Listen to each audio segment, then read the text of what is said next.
The room is silent, so silent it feels loud, and a single tone hangs in the air like a question no one has ever answered. In mid-19th century Germany, sound was still a mystery that slipped through human fingers. People heard, reacted, felt music and noise, but no one could say how hearing truly worked. Was sound just vibration?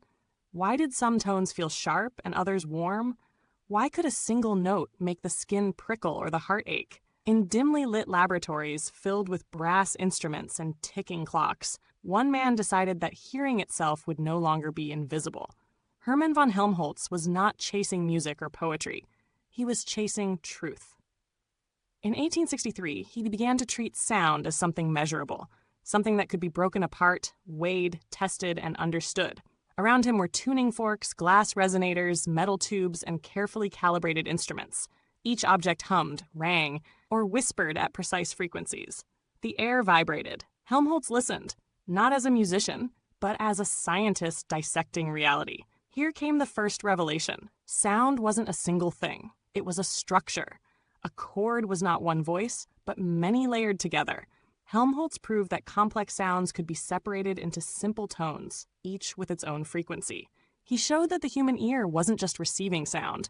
It was analyzing it, breaking it apart in real time like a living instrument. But then the deeper question surfaced. If sound could be measured, could hearing itself be measured too? Helmholtz turned inward toward the ear.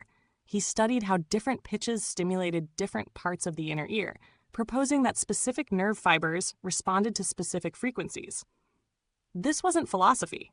This was anatomy meeting mathematics. For the first time, hearing became a bridge between physics and biology, a place where numbers met nerves. Midway through his work, the implications grew unsettling. If hearing followed rules, then perception had limits. There were tones humans could never hear, frequencies beyond reach, a hidden world of sound forever surrounding us, unnoticed. Silence, it turned out, was an illusion.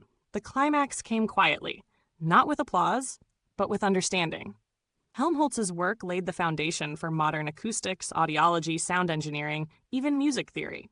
From concert halls to hearing tests, from microphones to medical diagnostics, his measurements reshaped how humanity understood one of its most intimate senses. And in the end, the room was no longer silent.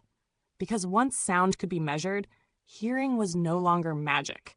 It was a miracle we could finally explain. If this story changed the way you hear the world, take a moment to like, share, and subscribe.